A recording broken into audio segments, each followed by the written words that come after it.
The BJP has announced its candidate from Mumbai North Central. 2611 prosecutor Mr. Ujjwal Nikam is going to be contesting the Lok Sabha elections.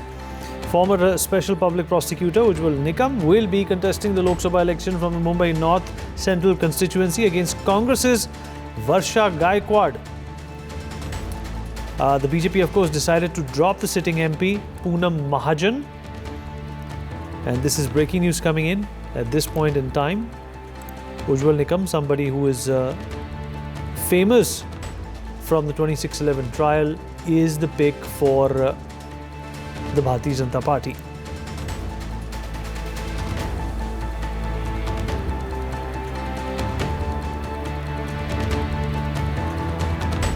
Former Special Public Prosecutor Ujjwal Nikam contesting for the Lok Sabha election from the Mumbai North Central constituency against Congress's Varsha Gaikwad.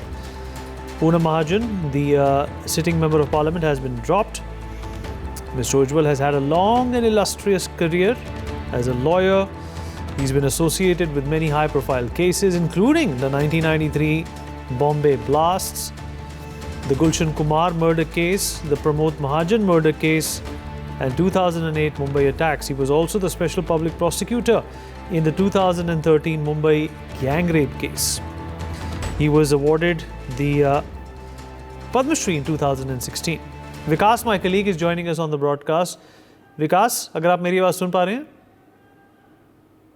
जी बिल्कुल. अच्छी choice. उज्जवल निकम एक बड़ी शख्सियत, एक legal शख्सियत. पूनम महाजन को drop करके इनको मुंबई नॉर्थ सेंट्रल की कंस्टिट्यूएंसी से टिकट दी गई है बीजेपी द्वारा. जी बिल्कुल. देखिए, पूनम महाजन का टिकट कटना लगभग तय था, क्योंकि हमारी जानकारी ये थी कि उनके परफॉर्मेंस से जो शीर्ष नेतृत्व है बीजेपी का, वो कोई बहुत ज्यादा खुश नहीं था. लेकिन उनके एवज में किसको टिकट दी जाए, ये एक बड़ा सवाल था. और एक अच्छे उम्मीदवार की जो है तलाश जो है बीजेपी को थी. चर्चा आशीष तिलार की भी चल रही थी, जो कि बीजेपी के मुंबई के अध्यक्ष हैं, लेकिन उनको टिकट ना देके उज्जवल निकम को टिकट दी गई है. और जाहिर तौर पर उज्जवल निकम की जो लोकप्रियता, वो इसका सबसे बड़ा कारण है. आपको जैसा हमने अपने दर्शकों को बताया कि उज्जवल निकम तमाम बड़े मुकदमे जो है सरकार की तरफ से लड़ चुके हैं, जिसमें 1993 का सीरियल ब्लास्ट वो एक मुकदमा था.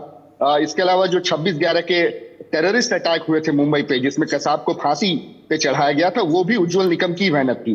तो उज्जवल निकम की लोकप्रियता से बीजेपी भली भांति वाकिफ थी, और इसी लोकप्रियता को एनकैश करना चाहती है बीजेपी, भुनाना चाहती है, और इसी वजह से उम्मीदवारी जो है उज्जवल निकम को दी गई. और बहुत पहले, मेरे ख्याल से 3 से 4 महीने पहले, जब मेरी उज्जवल निकम से खुद बात हो रही थी, तो उन्होंने भी ये कहा था कि वो अपनी वकालत के करियर को थोड़ा विश्राम देना चाहते हैं, और वो जो जनहित के काम है, जो समाज सेवा है, उसके लिए कोई और रास्ता चुन सकते हैं. उन्होंने राजनीति की तरफ उनका इंक्लिनेशन, पॉलिटिकल इंक्लिनेशन तो उन्होंने नहीं बताया, लेकिन ये जरूर बताया कि वो राजनीति करने में दिलचस्पी रखते हैं.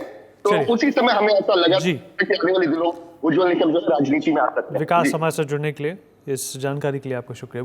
For more such videos, subscribe to the NewsX YouTube channel, hit the bell icon.